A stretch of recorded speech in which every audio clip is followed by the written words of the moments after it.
Actually आवा के देखांदी से न पण आई मुके सुनी सकता ने आव भी आके सुनी सकाती मुके जय श्री कृष्ण जो आवाज आयो खपे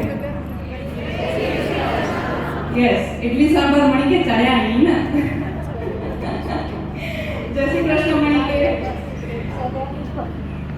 अरे पाणो सरस नाटक न जोवा जेडो एक्ट मेरी व्यान्यो तो एजी सब लोग करेला बनी रही हैं अनन्या जीवननी एक सिम्फनी जय श्री कृष्ण આજે આપણે એક સ્ત્રીના જીવનની અનન્ય યાત્રા જોવા જઈ રહ્યા છીએ આ નાટક માત્ર વાર્તા નથી પણ કરોડો સ્ત્રીઓના જીવનનું પ્રતિબિંબ છે જે વિવિધ અવસ્થામાંથી પસાર થાય છે આ નાટકમાં આપણે અનન્યાના જીવનને બાળપણથી લઈને વૃદ્ધાવસ્થાના જીવન પ્રસંગોને શોધીશું બાળપણ યૌવન લગ્ન જીવન માતૃત્વ કરિયર અને વૃદ્ધાવસ્થા આ તમામ અનુભવોમાં શારીરિક અને હોર્મોનલ પરિવર્તન સામાજિક દબાણ અને ભાવનાત્મક સંઘર્ષને નજીકથી જોવાનો આ નાટકનો હેતુ છે અનન્યા સાથે આપણે તેના કુટુંબના સભ્યો મિત્ર અને ડોક્ટર કેલ્વિનને પણ મળીશું જે આપણને જીવનના પ્રસંગોમાં વિજ્ઞાન અને આરોગ્ય વિશે થોડું માર્ગદર્શન આપશે તો હવે આપણે જોઈશું કે કેવી રીતે સ્ત્રી જીવનના વિવિધ તબક્કામાંથી પસાર થાય છે જેમાં કિશોરાવસ્થા લગ્ન કુટુંબ કારકિર્દી અને મેનોપોઝ પર વિશેષ ધ્યાન આપવામાં આવે છે આપણે તેના સંઘર્ષો અને વિજયોને એક સરળ વૈજ્ઞાનિક લેન્સ દ્વારા અન્વેષણ કરીશું અંશતઃ વર્ણન દ્વારા અને અંશતઃ અનન્યાના જીવન દ્વારા કેટલીક ક્ષણો પ્રેક્ષકો માટે ચર્ચા માટે ખુલ્લી રહેશે પણ પ્રસ્તુતિના પ્રવાહને જાળવી રાખવા માટે પ્રશ્ન અને જવાબનું સત્ર અંતે યોજવામાં આવશે દ્રશ્ય 1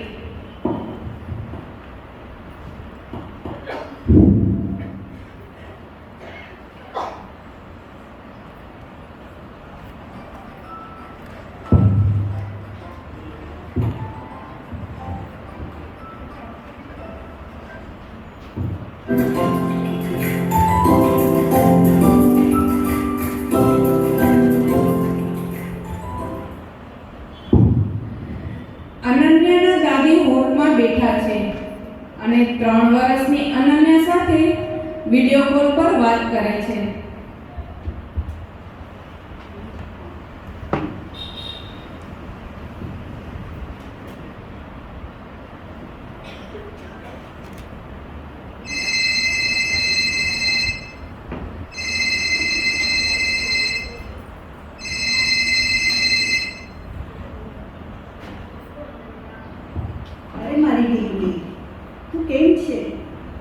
તને અંકલના ઘરે મજા આવે છે ને દાદી મને ઘરે આવું છે તું આપસેટ લાગે છે તું બરાબર તો છે ને હેલો હેલો અનન્યા અનન્યા શું થયું મમ્મી બધું બરાબર તો છે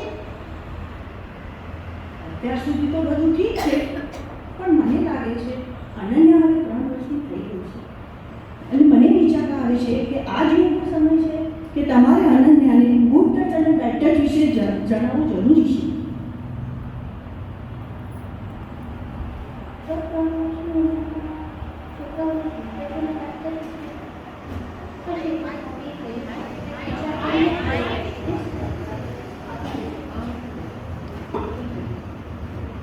માત્ર 3 વર્ષની ઉંમરમાં બાળકોને ગુડ ટચ અને બેડ ટચ વિશે સમજાવે હશે પણ મમ્મીએ કહ્યું છે તો કાંઈ વિચાર કરીને જ કહ્યું હશે વિવાહ હા હા મમ્મી હા અમે જલ્દી જ આ વિષય પર અનન્યા સાથે ચર્ચા કરીશું ઠીક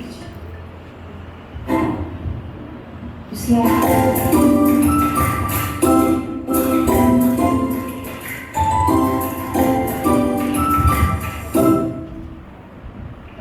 જેમ આપણે આ સ્લાઇડમાં જોઈ રહ્યા છે, જે આપણે બિકીની એરિયાઝ કહીએ ને, એ બિકીની એરિયાઝ પર આપણે બાળકોને શીખવાડવાનું છે કે ત્યાં કોઈનો પણ ટચ મધર સિવાય થવો જોઈએ નહીં. બરાબર? એ લોકોને એવું બી શીખવાડવાનું છે કે હોઠ પર કે ગાલ પર બી અડપલા ચલાવવા ન જોઈએ. બાળકોને એવું બી કહો કે જેનાથી જે ટચથી તમને હેપી ફિલિંગ ના આવે, જેમ કે કોઈ એમની સાથે હેન્ડશેક કરે છે પણ દબાવીને હેન્ડશેક કરે છે, લાંબી વાર સુધી હેન્ડશેક કરે છે, પીઠ થાબડે છે, એ પછી પીઠ ઘસે છે, આ બધા બેડ ફિલિંગ આપે અને બાળકને બી સમજ પડે. તો આ બાળકે ચલાવવું ન જોઈએ. આવું કોઈ પણ કરે તો બાળકે ત્યારે જ બૂમ પાડવી કાં ત્યાંથી ભાગી જવું, અને ઘરે જાય તો પેરેન્ટ્સ કાં ગ્રેન્ડ પેરેન્ટ્સ બા દાદાને બી કહી શકે. બાળક સ્કૂલમાં હોય તો બાળક ટીચરને બી જાણ કરી શકે, પણ ચલાવવું જોઈએ નહીં.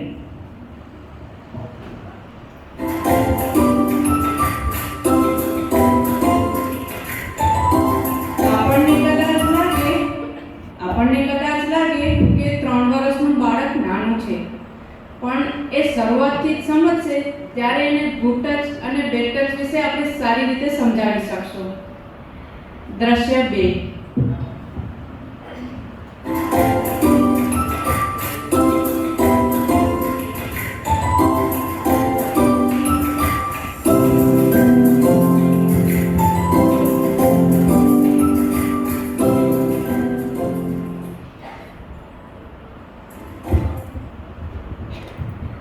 તો હવે આપણે અનન્યાના 8 વર્ષની થઈ ગઈ છે.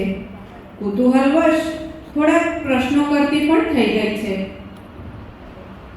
મમ્મા, દીદી મારા સાથે રમતી કેમ નથી? એ આટલી અપસેટ કેમ છે? બેટા, પ્રિયા દીદીને પીરિયડ્સ આવ્યા છે. પીરિયડ્સ એટલે શું? બેટા, આ સમય દરમિયાન છે ને છોકરીઓને તેના પ્રાઇવેટ પાર્ટમાંથી બ્લીડિંગ થતું હોય છે, જે દર્શાવે છે કે તે ધીમે ધીમે એક સ્ત્રી બની રહી છે અને બેબીને જન્મ આપવા માટે રેડી થઈ રહી છે. પણ આટલું જલ્દી આ કાંઈ થવાનું નથી. સો everything is normal, don't worry. પણ મમ્મા, એ તો રડી રહી છે. હા બેટા, આ સમય દરમિયાન છે ને કોઈ છોકરીને વધુ પડતું પેટમાં દુખે છે, કોઈ છોકરીને મૂડ સ્વિંગ થાય છે, કોઈને વધુ થાક લાગે છે, ઘણા બધા સિમ્પટમ્સ હોય છે. બેટા, મને લાગે છે આ હું સમજાવીશ ને એના કરતાં ડૉક્ટર કૈરવી આપણને વધારે સારી રીતે સમજાવશે. ચાલો આપણે ડૉક્ટર કૈરવીને કહીએ કે તે આપણે વિસ્તારથી સમજાવે. ઓકે. હેલો અનન્યા, તારા મમ્માએ બિલકુલ બરાબર જ કહ્યું છે. આ પીરિયડ્સ આપણા હોર્મોન્સની અસરના લીધે થાય છે. હોર્મોન્સ એટલે શું? હોર્મોન્સ એટલે અમુક કેમિકલ્સ હોય આપણા બોડીમાં જેનું સ્પેસિફિક કામ હોય. જેમ કે ઇન્સ્યુલિન એક હોર્મોન છે શુગર કંટ્રોલ કરવા માટે, થાઇરોઇડ એક હોર્મોન છે. એવી રીતે આ પીરિયડ્સ પણ સેક્સ હોર્મોન્સના પ્રભાવમાં થતા હોય છે, જે નોર્મલ છે. રાઈટ? તો એમાં બિલકુલ ગભરાવા જેવું નથી. પીરિયડ્સ વખતે લાઇટ એક્સરસાઇઝ કરવી, હળવી એક્સરસાઇઝ કરવી, પાણી ખૂબ પીવું, ઊંઘ બરાબર લેવી, પૌષ્ટિક આહાર લેવો, તો પીરિયડ્સ રેગ્યુલર આવે છે અને સરળતાથી પસાર થઈ જાય છે. સાથે સાથે આપણે જોઈએ કે મેન્સ્ટ્રુઅલ હાઇજીન એક વેરી ઇમ્પોર્ટન્ટ ટોપિક છે કે આપણે તે વખતે શું કાળજી કરવાની. તો લોકલ આપણે સ્વચ્છતા રાખવાની, બાળકીઓને કહેવાનું કે દિવસમાં 2 વાર હૂંફાળા પાણીથી નાહવાનું છે, પેડ દર 6 થી 8 કલાકે બદલવાનું છે, થાય તો ડિસ્પોઝેબલ પેડ યુઝ કરવાનું અને ઇકો ફ્રેન્ડલી રીતે પેડ ડિસ્પોઝ કરવાનું. રાઈટ? તો આટલું મેન્સ્ટ્રુઅલ હાઇજીનની પણ આપણે ધ્યાન રાખવાનું છે. ડૉક્ટરનો સંપર્ક કાર્ય કરો. નોર્મલી મેન્સ્ટ્રુઅલ સાયકલમાં જરૂર નથી પડતી, પણ સપોઝ બાળકીને 9 વર્ષ પહેલાં પીરિયડ્સ ચાલુ થઈ જાય, 9 વર્ષની ઉંમર પહેલાં, કાં 15-16 વર્ષ સુધી ચાલુ ના થાય તો ડૉક્ટરનો કોન્ટેક્ટ કરવો. બ્રેસ્ટ બર્ડિંગ ના થાય 14 વર્ષથી તો ડૉક્ટરનો કોન્ટેક્ટ કરવો. બહુ હેવી પીરિયડ્સ આવે, ઘડી ઘડી 2-3 કલાકે પેડ બદલવા પડે તો ડૉક્ટર્સનો કોન્ટેક્ટ કરવો. અધરવાઇઝ રૂટીનલી ડૉક્ટરનો કોન્ટેક્ટ કરવાની જરૂર નથી પડતી. Is that clear, Ananya?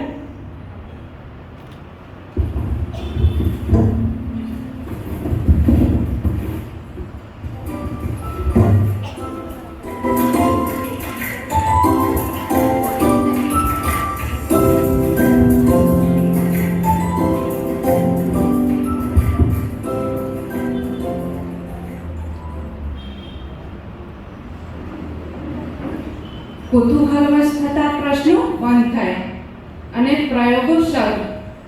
તમારી 12 વર્ષની દીકરીને યાદ કરી જુઓ, અથવા તો આપણી અનન્યાને જ જોઈ લો.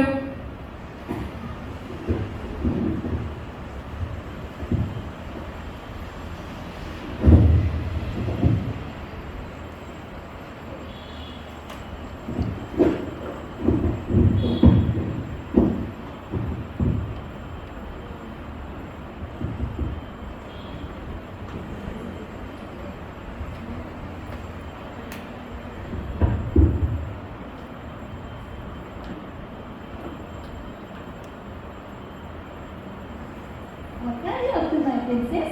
ફેશન શો માટે રેડી થઈ રહી છે? ના મમ્મા, મને તારા જેવું સુંદર દેખાવું છે. લોકો હંમેશા તારી પ્રશંસા કરે છે ને. Do I look pretty? અરે મારી દીકરી તો છે જ પ્રીતિ, પણ તું મને એમ કહે તને પ્રીતિ શા માટે દેખાવું છે? ઓફકોર્સ, સો દેટ લોકો મને બી પ્રેઝ કરે અને હું બધાને બ્યુટીફુલ લાગું.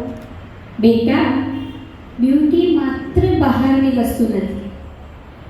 એ છે ને શાંત મન અને સ્વસ્થ શરીર હોય ને તો બ્યુટી સામેથી જ દેખાઈ આવે છે. પરંતુ મમ્મા, દરેક વ્યક્તિ તમે કેવા દેખાવ છો એના પર જ ધ્યાન આપે છે. બેટા, જો આપણે સ્ટ્રોંગ હોઈએ, આપણામાં કાઇન્ડનેસ હોય, જો આપણે વ્યવસ્થિત રીતે લોકો સાથે વર્તન કરીએ તો બધાને આપણે બ્યુટીફુલ જ લાગીએ છીએ. મને લાગે છે આપણે દરરોજ સાંજે સાથે વોક કરવા જઈએ તો કેવું? આપણે છે ને ફિઝિકલ એક્સરસાઇઝ કરી અને આપણે પોતાને જ સારું ફીલ કરાવી શકીએ.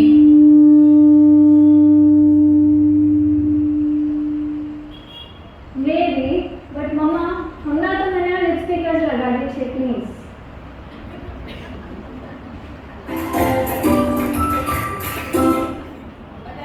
થાય છે જ્યાં દીકરીઓ હોય 15-16 વર્ષની, હાથ ઊંચા કરો. હાથ ઊંચા. ઊંડા મારું ના થતું હોય. રાઈટ? આ એજમાં બધા છોકરાઓને સારું દેખાવું છે, સેલ્ફી લેવા છે, મેઇન પર્પઝ જ એ બહાર જવાનો, તૈયાર થવાનો. રાઈટ? તો આ ઉંમરમાં બાળકો એક્સટર્નલ અપિયરન્સ, બાહ્ય દ્રષ્ટિને વધારે ઇમ્પોર્ટન્સ આપે છે. અને દરેક મધર આમ જ સમજાવતી રહી કે ના ભાઈ, માનસિક સ્વાસ્થ્ય જરૂરી છે, ફિઝિકલ ફિટનેસ જરૂરી છે. એટલે એ જ લેક્ચર્સ બધાના ઘરમાં ચાલતા હોય. તો આપણે શું કરી શકીએ આ બાળકો માટે? આપણે રોલ મોડલ થવું પડે, આપણે પોતે કરવું પડે. સપોઝ આ જુઓ છો તમે, હા, સવારે ઉઠીને આપણે બ્રશ કરીએ અને બચ્ચાઓ બી બ્રશ કરે. કોઈ દિવસ કહેવું પડે છે કે બેટા બ્રશ કરવાનું છે ઉઠીને? નથી કહેતા, રાઈટ? કેમ બ્રશ કરે છે? કારણ કે બાળક સમજનું થયું ત્યારથી જ એને ખબર છે કે ઉઠીને મારે બ્રશ કરવાનું. It is not an optional thing. એક ઓપ્શન નથી એની પાસે. એવી રીતે બાળક જુએ કે મધર બી ઉઠીને, ફાધર બી ઉઠીને એક્સરસાઇઝ કરે છે રેગ્યુલરલી, એને બી રજીસ્ટર થાય કે મારે આ વસ્તુ કરવાની છે. એટલે આપણે કરવું પડે તો બાળકો કરે. રોલ મોડેલ આપણે એક્સરસાઇઝ માટે થવું પડે, ડાયટ ખોરાક માટે થવું પડે, રાઈટ? મોબાઈલ માટે થવું પડે તો બાળકને આપણે સલાહ આપી શકીએ. શું ડાયટ ને શું એક્સરસાઇઝ એ તો હું કવર નહીં કરું, ઓલરેડી કનકબેનને એ લોકોએ ઘણા લેક્ચર્સમાં કવર કરી લીધું છે. પણ જસ્ટ અ સિમ્પલ ક્વેશ્ચન કે આપણે એક્સરસાઇઝ કેમ કરવાની? કોઈ એક જણ જવાબ આપી શકો? કોણ બોલ્યું? ઇશી, રાઈટ? વેટ લોસ માટે. build the muscles. Very good. પછી build only muscles. પછી સ્ટ્રેન્થ માટે. Very good. પછી શાંતિ માટે, રાઈટ? એટલે આપણે એક્સરસાઇઝ પેલા છે ને અઘરા વર્ડ હોય, સ્ટ્રેન્થનિંગ, સ્ટ્રેચિંગ, ફ્લેક્સિબિલિટી, એ શું છે? કશું નથી. આપણે એક્સરસાઇઝ કરીએ એટલે આપણા હાડકા સ્ટ્રોંગ થાય, મસલ સ્ટ્રોંગ થાય. એકલું કેલ્શિયમ ખાવાથી બોન સ્ટ્રોંગ નહીં થાય. બોનમાં કેલ્શિયમ અપટેક માટે બી એક્સરસાઇઝ કરવી પડે. એટલે વેટ લોસ આપોઆપ થઈ જશે. Weight loss is a side effect, by product છે, તો થઈ જ જશે વેટ લોસ. એટલે આ બધું આપણે રોલ મોડલ તરીકે પહેલેથી ચાલુ કરવું પડે.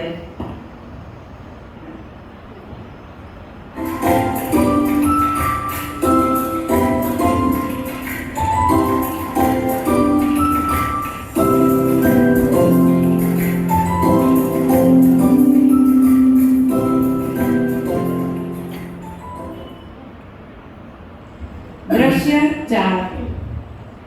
12 થી 15 વર્ષની ઉંમરે છોકરીઓ તેની માતા જેવી સુંદર દેખાવા માંગે છે, પણ આ ઉંમરે શું જરૂરી અને શું બિનજરૂરી એની સમજ ક્યાં હોય જ છે.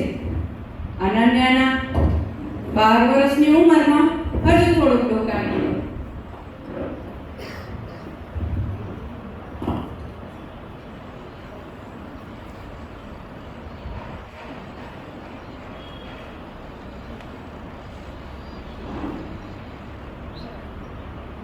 લાગે છે અનન્યાને યોગા કરવા બોલાવી દો.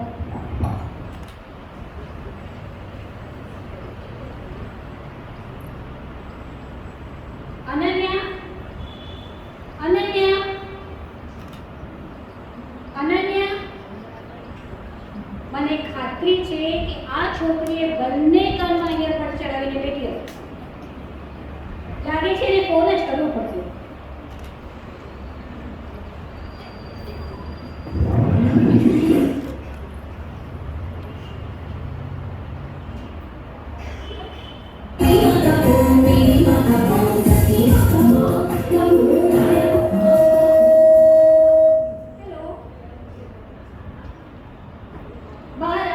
શું કરે છે અંદર? કેટલી વાર કહ્યું છે બંને કાનમાં ઈયરબડ્સ નહીં નાખવાના. શું થયું મમ્મા? ઓહો હો હો, મને મમ્મા તું યા સાથે કેફેમાં જાઉં છું એના માટે નહીં ધોવા છે. અરે જ્યાં જવું હોય ત્યાં જજે. પહેલા જે ફ્રેશ ફૂડની ફિનિશ કરજે. મમ્મા હું તું પછી કરીશ, તું પહેલા આજ યાર કેફેમાં કેટલા સરસ ફોટો મૂક્યા છે ઇન્સ્ટાગ્રામ પર. એક નવો હેંગઆઉટ સ્થળ છે and I am so excited to try. શું તું સાંભળે છે? આપણા પીડિયાટ્રિશિયને તને કેટલી વાર જંક ફૂડ ખાવાની ના પાડી છે. બેટા તું સમજતી કેમ નથી એક્સરસાઇઝ કરતી? તારી સ્કિન ખરાબ થઈ જશે, તને પિમ્પલ્સ આવી જશે. કેમ નથી સમજતી? મમ્મા હું બધું કરીશ ને, તું કેમ મને ઘડી ઘડી યાદ કરાવે છે? હું મોટી થઈ ગઈ છું હવે. બેટા I just want what is best for you. I know mom, I getting it. Bye. ખબર નહીં ક્યારે સમજશે આ છોકરી. આ બી બીજો સીન કોમન છે. મધર બિચારા ટ્રાય કર્યા કરે, રાઈટ? પણ છોકરાઓના એક સ્ટાન્ડર્ડ જવાબ હોય અને અંતે પછી બંને જણા ચીડાઈ જાય. Nobody is happy. તો હવે આમાં કોણ ખોટું હતું? કોઈ કહેશે મને હુ વોઝ રોંગ? અનન્યા ખોટી હતી, એની મમ્મી ખોટી હતી, કોણ ખોટું હતું? કોઈ નહોતું. તો પછી શું ખોટું હતું? Where the things went wrong? Generation તો આપણી બી હતી સિનિયર્સ સાથે, પણ આટલા ટસલ તો નતા થતા.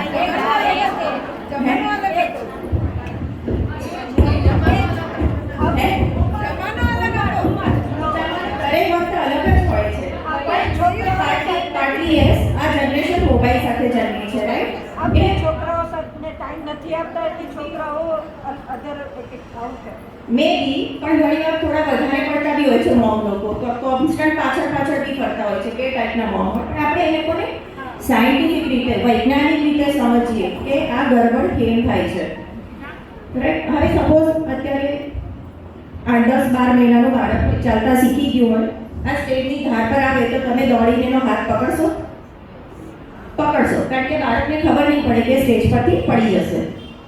પણ એ જ બાળક 3 વર્ષનું થઈ ગયું અને પછી સ્ટેજ પર અહીંયા ઊભું હશે તો આપણને ચિંતા નહીં હોય કે બાળકને ખબર પડશે કે અહીંથી મારાથી પડી જવાય. તો એ શું થયું? એના મગજનો વિકાસ થયો, બ્રેન મેચ્યોર થઈ ગયું.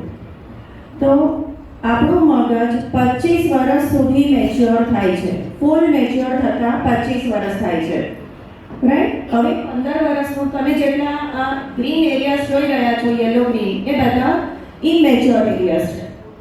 જેમ બાળક 5 વર્ષથી 12-13 વર્ષ પર જાય છે, 16-17 પર જાય છે અને છેલ્લે 20 વર્ષની ઉપર જાય છે, એ મગજ પેલું પર્પલ એરિયામાં આવે છે. પર્પલ એરિયા મેચ્યોર એરિયા છે. એટલે જે બાળક કિશોર અવસ્થામાં છે, જે 12-13થી વધારે છે પણ 20-22થી ઓછું છે, એનું તમે જુઓ ને એરિયા, તો આ વચ્ચેનો એરિયા પહેલા પર્પલ થઈ ગયો છે. આ વાળો, આ એનું ભાવનાત્મક મગજ છે, ઇમોશનલ બ્રેઇન. એ ઇમોશનલ બ્રેઇન પહેલા ડેવલપ થયું છે, એટલે આ લોકોને ઇમોશન્સ વધારે આવે, વધારે પડતા ખુશ, વધારે પડતા સેડ, અપસેટ જલ્દી થઈ જાય. અને આ જે આગળનું મગજ છે આપણું, આ એ ફ્રન્ટલ લોબ છે, આપણું આહલાદક મગજ, જે મેચ્યોર આપણને જજમેન્ટ લેવામાં મદદ કરે, આપણા થોટ પ્રોસેસ, રેશનલ થિંકિંગ જે કહીએ, વ્યાજબી વિચારો હોય, એમાં મદદ કરે છે. એટલે આ એનું હજુ ડેવલપ જ નથી થયું, રાઈટ? એટલે બાળકો ડિસિઝન લેવામાં તકલીફ થાય છે, પણ એ લોકો એવું સમજી નથી રહ્યા, પણ આપણે સમજવાનું છે. Next slide. હા, સાથે સાથે આ જ કિશોર અવસ્થામાં એ લોકોના શારીરિક ફેરફાર થઈ રહ્યા છે, જેના અભી એ ઓલરેડી કોન્શિયસ છે કે હું કેવી દેખાઉં છું. એટલે એક કન્ફ્યુઝન ચાલે છે. બીજું છે જે 15-16 વર્ષની ઉપર થોડું કરિયરનો બી સ્ટ્રેસ આવે છે. હું મેથ્સ લઈશ, બાયો લઈશ, શું લઈશ, આગળ શું કરીશ, બધા પૂછપૂછ કરીને કન્ફ્યુઝ કરે, તું સાયન્સ લે, મેથ્સ લે, રાઈટ? તો એ પણ બાળકને સ્ટ્રેસ છે કે હજુ હું આગળ જઈને શું કરીશ. અને જેવું કીધું, આ જનરેશન અલગ છે, એ લોકો મોબાઈલ સાથે જન્મ્યા છે, રાઈટ? તો એ લોકો ડિસ્ટ્રેક્ટેડ વધારે છે, એ લોકો ફ્રેન્ડ્સ સામે વધારે ઇમ્પોર્ટન્સ આપે છે ફેમિલી કરતાં, અને ફ્રેન્ડ્સ પણ એટલા ઇમેચ્યોર છે, તો it doesn't help the situation. તો આપણે એમને આ રીતે સમજીએ પછી આપણે શું કરી શકીએ એમના માટે? સૌથી પહેલું તો બોલો ઓછું અને સાંભળો વધારે. એ કંઈક બોલે છે તો ચૂપચાપ સાંભળો, એને વાત પૂરી કરવા દો. તમે ક્વોલિટી ટાઈમ આપો. અમે તો ફાધર્સને બી કહીએ કે તમે જોબ પરથી આવો તો અડધો કલાક, પોણો કલાક બાળક સાથે વોકમાં જાઓ, તો એને ક્વોલિટી ટાઈમ મળશે. બાળકો એકલા હોય ને તો બહુ બધી વાતો કરે, તમે નોટ કરજો. તો એ ક્વોલિટી ટાઈમ આપવો પડે. આપણે દર વખતે જજમેન્ટલ ના થવું, આપણું ડિસિઝન ન પાસ કરવું. ઘણીવાર તમારા છોકરાઓ આવીને કહેશે, મમ્મી આજે તો રોહનને પ્રિન્સિપલે બોલાવ્યો અને ભણ્યા. એટલે તમે શું કહેશો? હા, મને તો ખબર જ હતી, રોહન તો તોફાની જ હતો, રાઈટ?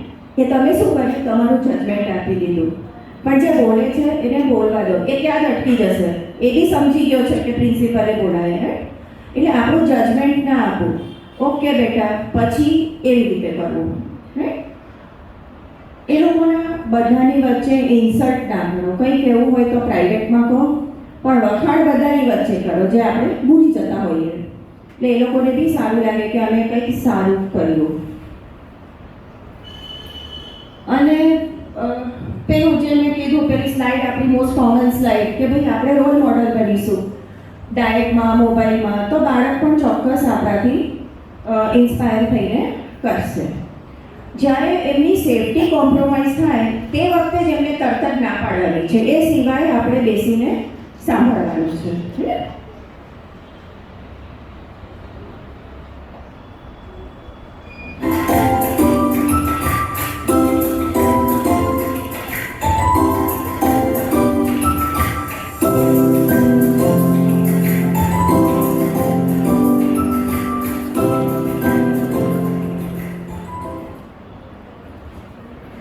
દ્રશ્ય 5.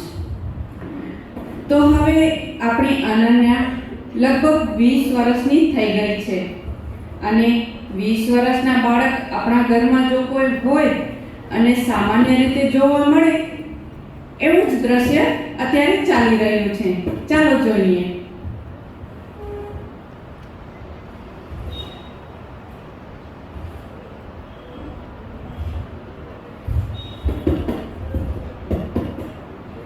હેલો મમ્મા.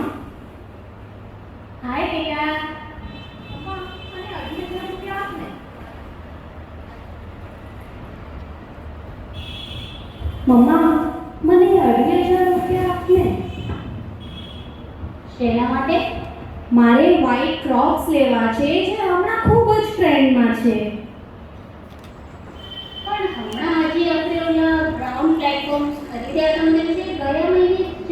મમ વ્હાઈટ પ્લેટફોર્મ્સ તો છે જ મારી પાસે, પણ અત્યારે ક્રોક્સ ટ્રેન્ડમાં છે. પછીથી જ્યારે ક્રોક ટ્રેન્ડમાં ન હોય ત્યારે લેવાનો શું ફાયદો? સોરી બેટા, હમણાં તો મારી પાસે છે પણ નહીં અને મને આપવાની ઈચ્છા પણ નથી. શું યાર મમ્મી, હું દાદી પાસેથી લઈ લઈશ.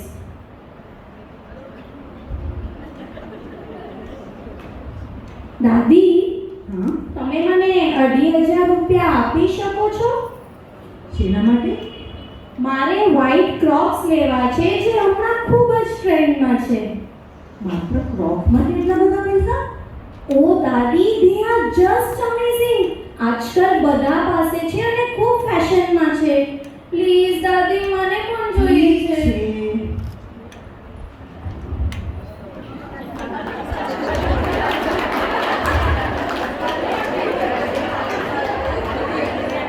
ટ્રેન્ડ પર આટલો બધો ખર્ચો ના કરો બેટા. યાદ રાખ, એના કરતાં જોગિંગ શૂઝ કરીને ને પોતાને વધારે ફિટ રાખ. ઠીક છે દાદી.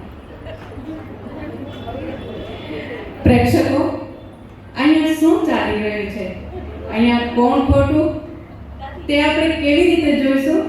તે આ સિચ્યુએશનને કેવી રીતે સાંભળી શકાય? આવો રિવર્સ કરી જોઈએ.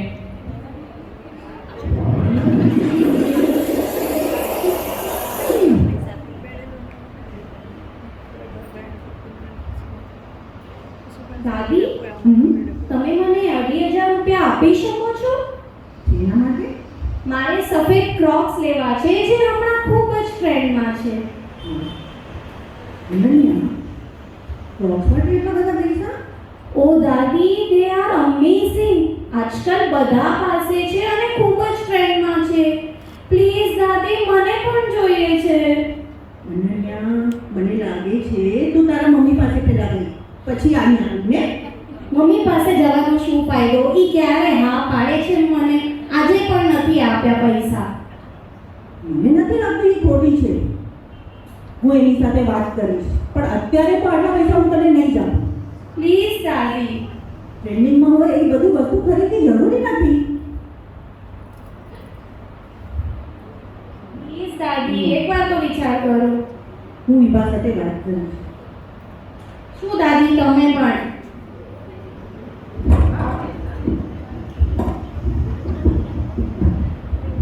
ઈબા, મારે તારી સાથે વાત કરવી છે. હા બોલો. તે અનન્યાને ના પડી ત્યારે તો ખોટી નહોતી. મેં પણ વાત સ્વીકારી નથી, પરંતુ મને લાગે છે તું ના કહે એ પહેલા એની સાથે એને સમજાવ, માત્ર ગુણ દોષ બતાવ કે એને ખબર પડે, એને ખાતરી થાય તો આપણે એને શા માટે ના પડી રહ્યા છે. અને તું એમ પણ કહી શકે છે, જો અત્યારે ટ્રેનિંગમાં છે એ વસ્તુ જો તું ખરીદીશ તો આવતા 6 મહિના સુધી કોઈ ટ્રેનિંગ વસ્તુ ખરીદવામાં આવશે નહીં. હા, એ વાત બરાબર. હા હા, હું સમજી ગઈ. હા મમ્મી, થેન્ક યુ.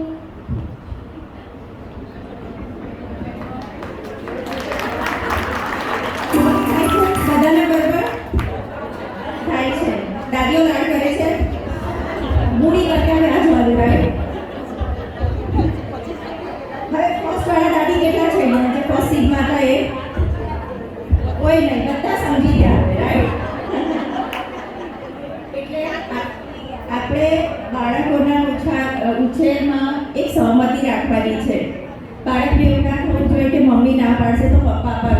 પપ્પા ના પાડશે તો દાદી અપાવશે, રાઈટ? બાળક કાયદો લે અને બાળકને એ વસ્તુ રજીસ્ટર બી ના થાય જે આપણે કહેવા માંગીએ છીએ, રાઈટ? કે દરેક ડિમાન્ડ પૂરી ના થાય, વ્યાજબી ડિમાન્ડ હોય તો પૂરી થાય, નહીં તો ના થાય. એટલે પણ આપણે સાથે સાથે વળી પાછું એ જ કે બાળકને સમજાવવાનું છે પ્રોઝ ને કોન્સ, કે આપણે ગેમ નથી લઈ ગયા. એ સેકન્ડ સીનમાં દાદીએ ટેક્ટફુલી કીધું કે ભાઈ આ વખતે કંઈ નહીં, પૈસા આપી દે, પણ એમને કહી દેજો કે નેક્સ્ટ ટાઈમ 6 મહિના સુધી પછી ઓન ડિમાન્ડ ટ્રેન્ડિંગ વસ્તુ છે એમ કરીને આપણે લઈ લઈએ નહીં.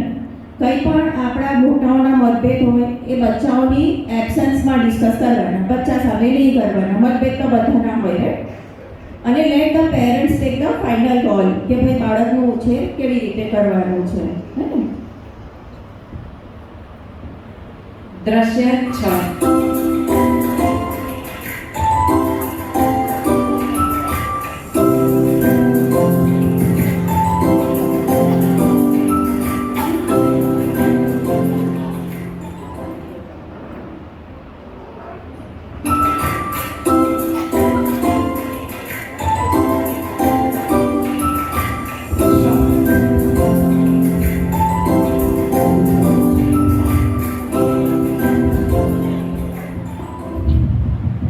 જોતજોતામાં અનન્યા 25 વર્ષની થાય છે.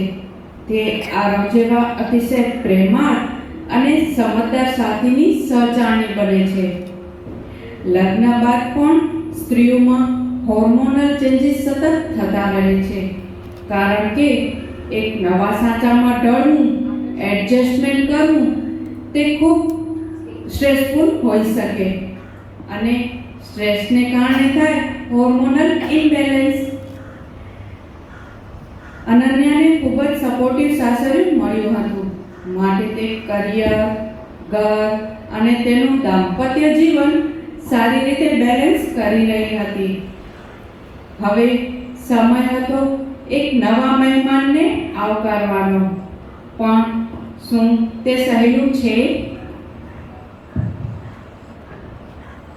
આરવ, સાચું કહું તો હું પણ આપણા બાળક માટે બહુ જ એક્સાઇટેડ છું. આનાથી હવે આપણી ફેમિલી કમ્પ્લીટ થશે. પણ મારો શેડ્યુલ એટલો બધો હેક્ટિક હોય છે કે હું વિચારમાં પડી જાઉં છું. અરે અનન્યા, હું સમજુ છું કે તારું શેડ્યુલ ઓલરેડી એટલું હેક્ટિક છે, અને આમ પણ આપણે બાળકના ફ્યુચરમાં તો ત્યારે જ કરીશું જ્યારે તું તૈયાર હશે, તો ડોન્ટ વરી. હા આરવ, એકચ્યુઅલી દિવસના અંતે હું એટલી બધી થાકી જાઉં છું. આઈ એમ જસ્ટ વરીડ હું આપણા બાળકને કેવી રીતે સંભાળીશ. અરે અનન્યા, તું ચિંતા નહીં કર, આપણે બંને મળીને બધું સાચવી લઈશું. પણ પ્રમાણે આપણે ટેલરિસ્ટ કે હોસ્પિટલ પર વાત કરીએ, તે આપણને બેસ્ટ એડવાઇસ આપશે, બરાબર છે? ઓકે, આવું જ કરીએ. આઈ થિંક આ આપણા માટે બેસ્ટ રહેશે.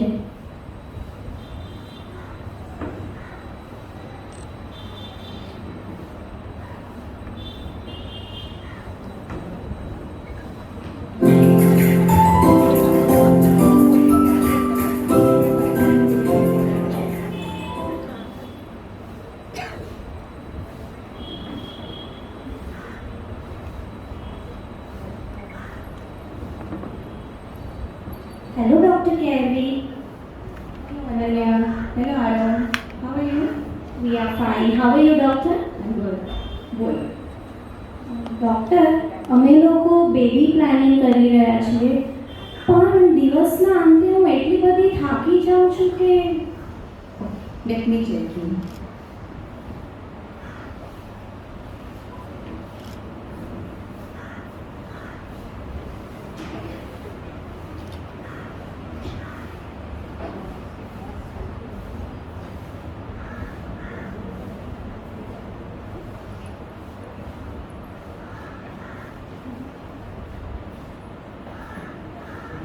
તો નથી સિરિયસ, પણ થોડીક તું મને પેન લાગે છે, બીકી લાગે છે, એટલે હું તને મલ્ટીવિટામિન બોટલ નથી દઈશ, પણ તારે પૌષ્ટિક આહાર લેવું જરૂરી છે, specially when you are planning a baby, right?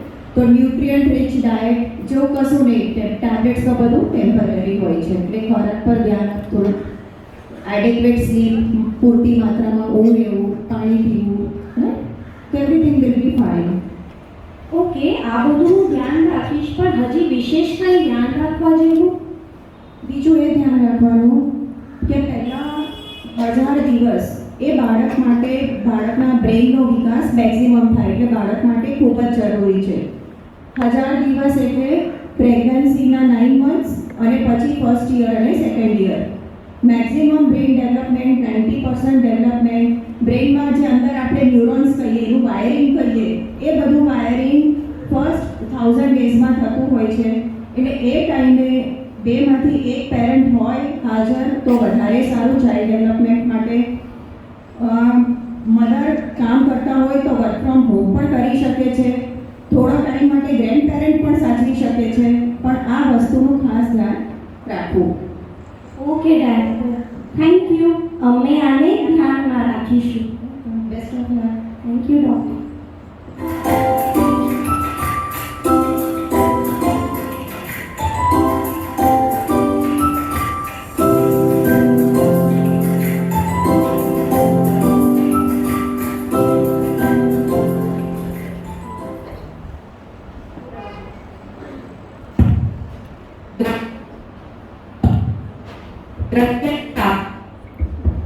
Finally ડોક્ટરની શ્રેષ્ઠ સલાહ અને તેના પોતાના સભ્યોથી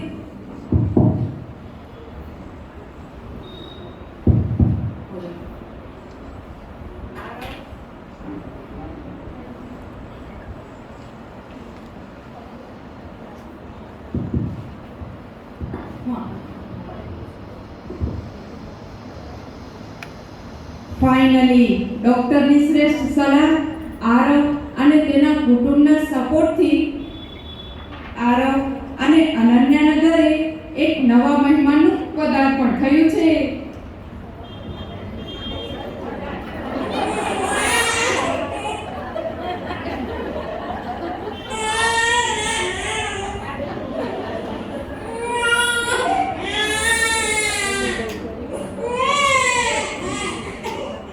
ઓ બેટા, મમ્મીની વાલી, મમ્મી અહીં જ છે. તું કેમ રહે છે બેટા? અનન્યા, અનન્યા.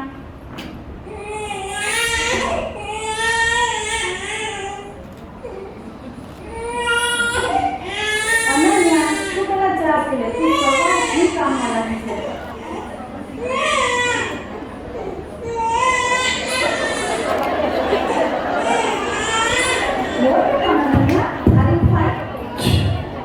હા આરવ, થેન્ક યુ. આની બહુ જરૂર હતી. એકચ્યુઅલી મને એવું લાગે છે કે હું સંપૂર્ણત જ ખોવાઈ ગઈ છું. હું આપણા બાળકને પ્રેમ કરું છું, પણ હવે મને મારું અસ્તિત્વ જ ખોવાઈ ગયેલું લાગે છે. મને ખબર જ નથી પડતી કે મને શું થઈ રહ્યું છે. મને બહુ જ ગિલ્ટી ફીલ થાય છે. Relax Ananya. I know you are trying your best. પણ મારા ખ્યાલ પ્રમાણે આપણે આ વાત ડૉક્ટર કેરવ સાથે કરીએ તો તે આપણને સારી રીતે સમજાવી શકશે. ઓકે, ઠીક છે, આપણે એકવાર વાત કરીએ. આજે અનન્યાને થઈ રહ્યું છે એને આપણે પોસ્ટપાર્ટમ ડિપ્રેશન કહીએ. કોઈ લેડીઝને ડિલિવરી પછી 2-3 મહિના સુધી થોડું લો ફિલિંગ આવતું હોય છે. એ જોઈએ એવો ઉત્સાહ નથી દેખાડી શકતા બાળક આવે તો પણ. ફેમિલીનો સપોર્ટ હોય તો પણ she feels that she is not happy. તો ધીસ ઇઝ એબ્સોલ્યુટલી નોર્મલ. આપણે લેડીઝને ફક્ત સાંત્વના આપવાની છે કે આ ટેમ્પરરી ફેઝ છે, એને સપોર્ટ કરવાનો છે. આ હવે કેવું આવીને બેબી લઈ લીધું, રાઈટ? તો આપણે બી આ ફેમિલી તરીકે એને સપોર્ટ કરવાનો છે. એના સપોર્ટ ગ્રુપ્સ મળે છે. હવે આપણે નેટ પર જોઈએ ને તો કોઈ બી બીમારી હોય એના આખા સપોર્ટ ગ્રુપ્સ આપણને મળી જાય. તો એ સપોર્ટ ગ્રુપમાં બી કોઈનો કોન્ટેક્ટ કરશે તો એને ખબર પડશે કે બીજા લેડીઝને પણ આ વસ્તુ થઈ રહી છે અને it is absolutely normal. Mostly દવાની જરૂર નથી પડતી અનલેસ અન્ટિલ સિવિયર કેસ હોય. માત્ર સપોર્ટ અને સપોર્ટથી મધર બહાર આવી જાય છે.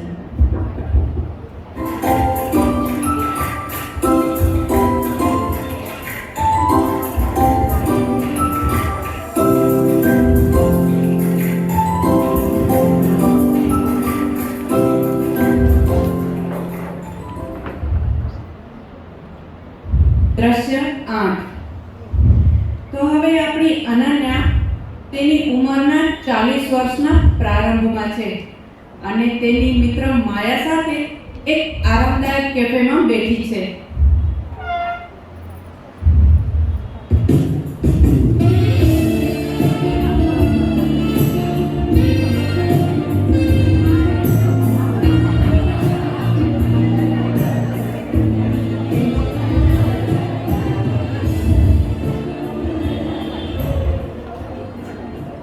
હેલો માયા, કેમ છે? મજામાં. ઘણા દિવસે મળ્યા ને આપણે ક્લાસીસ સ્ટાર્ટ છે મંદિરમાં કેટલા બિઝી છે આપણે. આટલું મોટું ફંક્શનની તૈયારી ચાલુ છે ને સમજે.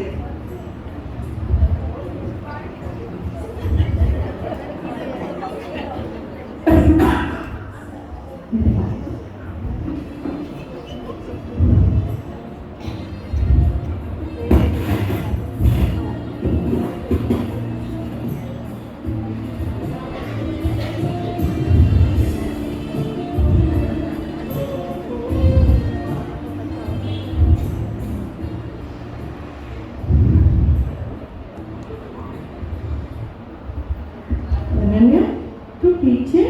તું ગઈ ત્યારે તું ચિંતિત લાગી રહી હતી.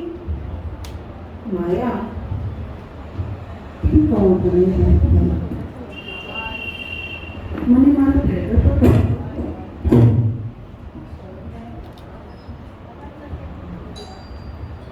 હેલો માયા, કેમ કહું તને? હમણાં મારા બ્લેડર પર મારો કંટ્રોલ જ નથી રહેતો. થોડું હસવું કે છીક આવે તો પણ ખૂબ શરમજનક લાગે છે. આ મને મારા આત્મવિશ્વાસ પર ખૂબ અસર કરી રહ્યું છે. હું હવે પોતાની પહેલા જેવી લાગતી જ નથી. ઓ અનન્યા, તું એટલી નથી. આ અસામાન્ય નથી, ખાસ કરીને એવી મહિલાઓ માટે જેણે બાળકોને જન્મ આપ્યો. લાસ્ટ યર મને પણ આવું જ થઈ રહ્યું હતું. તે આ વિષય પર ડૉક્ટર સાથે વાત કરી? ના યાર, મેં વાત નથી કરી. મને લાગે છે કે આ કંઈક છે જે મને સહન કરવું પડશે. આ મારા આત્મવિશ્વાસને ખૂબ ડિસ્ટર્બ કરી રહ્યું છે. હું તો યોગાના વર્ગોમાં પણ જવા માંગુ છું, કારણ કે તે મને અકસ્માતની બીક રહે છે. ઓ અનન્યા, તું શાંતિથી આ બધું સહન ન કર. આ માટે સારવાર અને કસરતો ઉપલબ્ધ છે. મને ડૉક્ટરે બતાવી છે, હું તને બતાવું.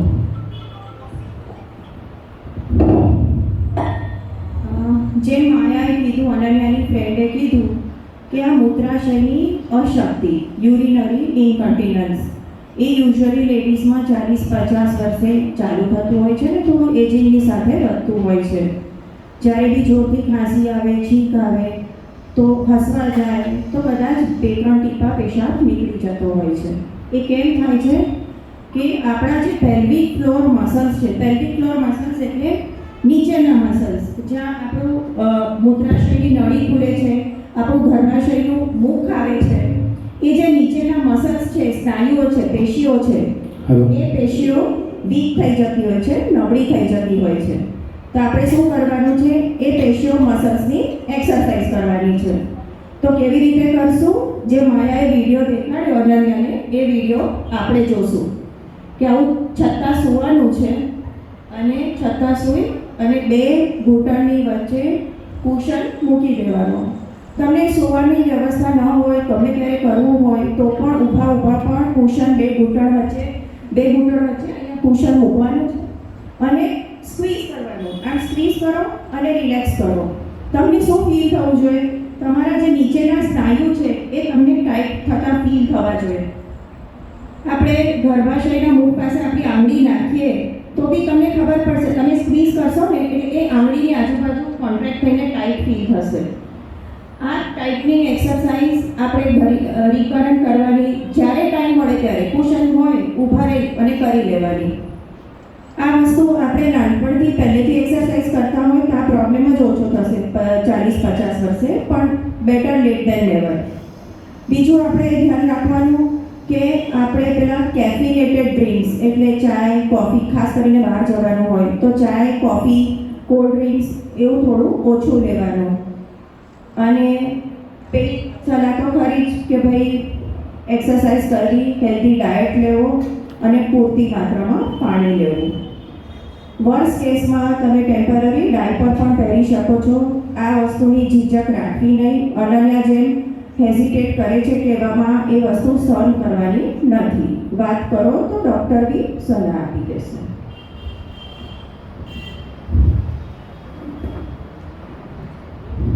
મૂત્રાશયની શક્તિને સામાન્ય રીતે એક ટેબુ માનવામાં આવે છે, પરંતુ એવું હોવું જોઈએ નહીં. ઘણી મહિલાઓ આનો સામનો કરે છે, પરંતુ યોગ્ય માર્ગદર્શન અને કાળજી સાથે તેનો અસરકારક રીતે સામનો કરી શકાય છે. આ મૌન તોડીએ અને મહિલાઓને આ સામાન્ય પરંતુ સારવાર યોગ્ય પરિસ્થિતિનો સામનો કરવા માટે મદદરૂપ બનીએ. દ્રશ્ય 9.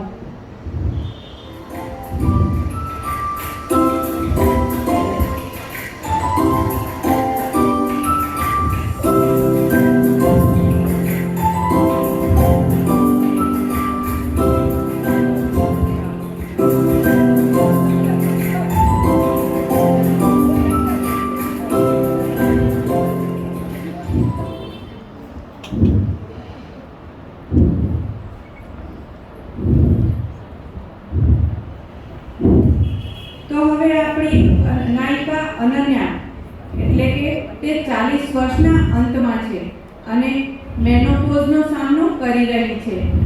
મેનોપોઝ એ એક સ્ત્રી માટેનો એ સમય છે જ્યારે તેને 1 વર્ષ સુધી માસિક ધર્મ આવવાનું બંધ થયું હોય. હાય, મજામાં.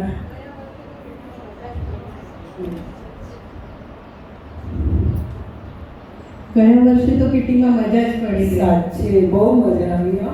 તું આ વર્ષે મેમ્બરશિપ રિન્યુ કરાવે છે ને? ના યાર, મને કિટીમાં નથી જોડાવું યાર, મને જ નથી થતું. તમે લોકો કન્ટિન્યુ કરો. હું અનન્યા, હું સમજી શકું છું તું મેનોપોઝના તબક્કામાં છે. આ સમય દરમિયાન મૂડ સ્વિંગ્સ, થાક લાગવું, હોટ ફ્લેશિસ એટલે કે બહુ જ ગરમી થવી અચાનક, આવું બધું થતું રહે છે. પણ આ હોર્મોનલ ઇમ્બેલેન્સના લીધે છે.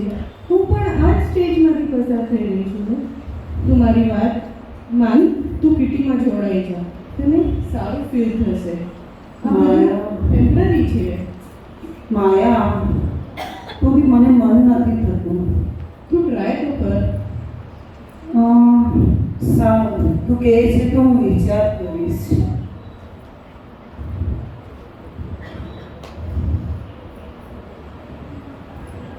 જે અનન્યાને ફીલ થાય છે રાઈટ, મેનોપોઝમાં બધા સિમ્ટમ્સ બોલી, થોડું ડિપ્રેશન રહેવું, મૂડ ન આવવું, હોટ ફ્લેશિસ થવા, થાક લાગવો, આ બધું નોર્મલ છે.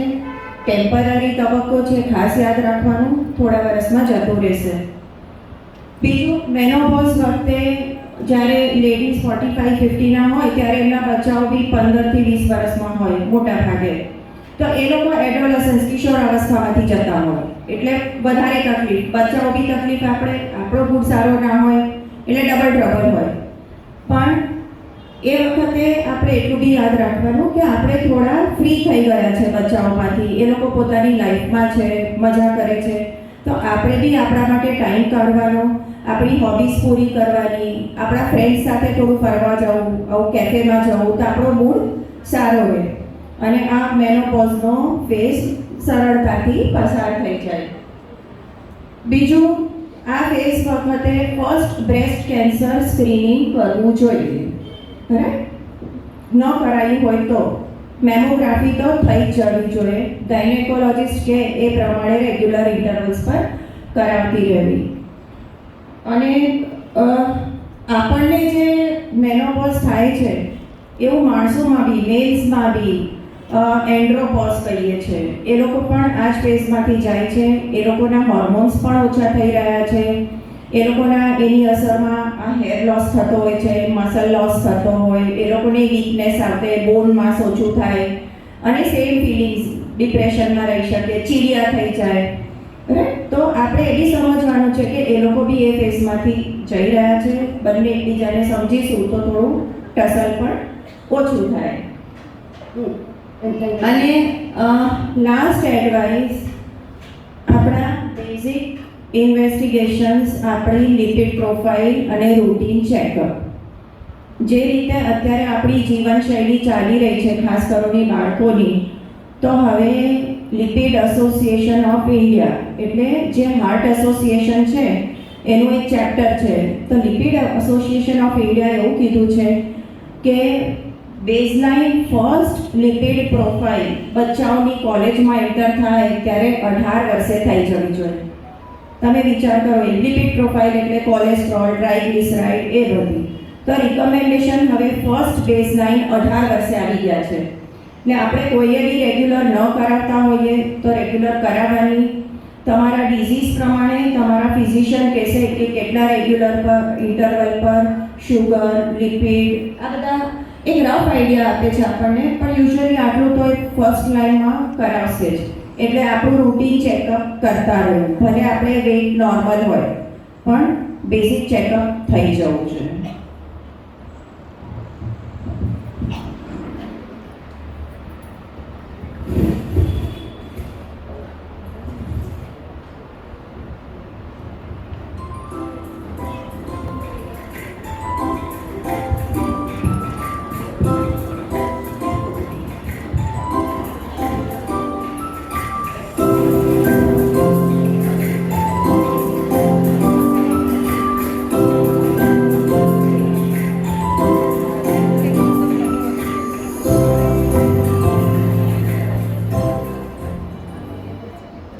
દ્રશ્ય 10.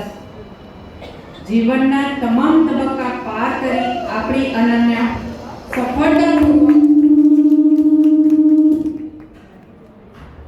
સફળતાપૂર્વક તેની વૃદ્ધાવસ્થામાં પહોંચી ગઈ છે.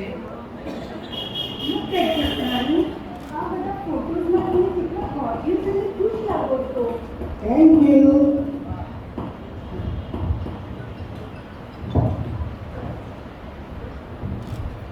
લુક એટ ધીસ નાની.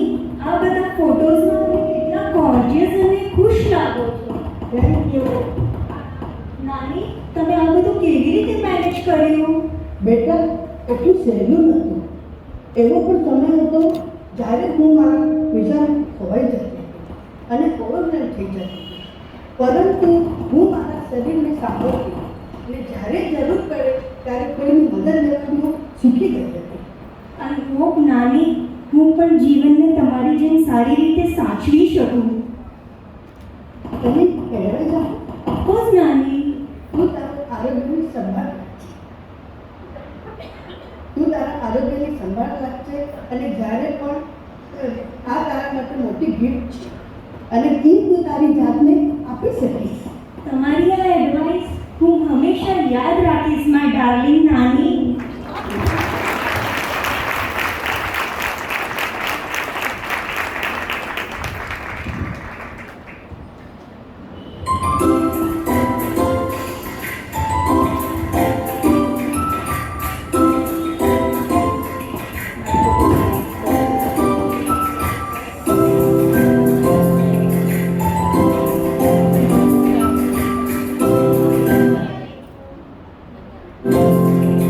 દરેક સ્ત્રીની યાત્રા અનોખી હોય છે, પડકારો અને વિજયોથી ભરપૂર.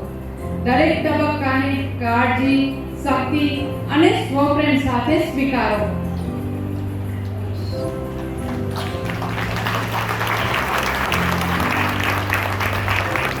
આ સુંદર વાર્તાના લેખિકા એટલે કે કલ્પના મનીષાબેન Mundada. Please come on the stage, મનીષાબેન.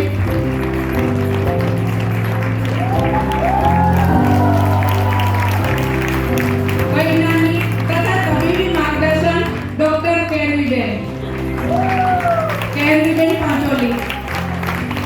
લેખિકા કીર્તિબેન મોદી. તાળીઓ બંધ થવી જોઈએ મિત્રો. દિગ્દર્શક અને સહયોગક કિંજલબેન મંડળ. પાત્રો હતા 12 વર્ષની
આપણી મહિલાઓને થોડુંક ડિપ્રેશન વિશે કે પોસ્ટપાર્ટમ વિશે થોડુંક ડીપલી સમજાવો, કારણ કે એમને નીઝના પ્રોબ્લેમ્સ ને ઘણા બધા પ્રોબ્લેમ્સ થતા હોય છે. તો થોડું ડીપલી સમજાવો તમે એમને. ને પ્રેક્ષકો, આપણે તેમને ખુલ્લાસથી વાત કરી શકીએ છીએ અને ક્વેશ્ચન પણ પૂછી શકીએ છીએ.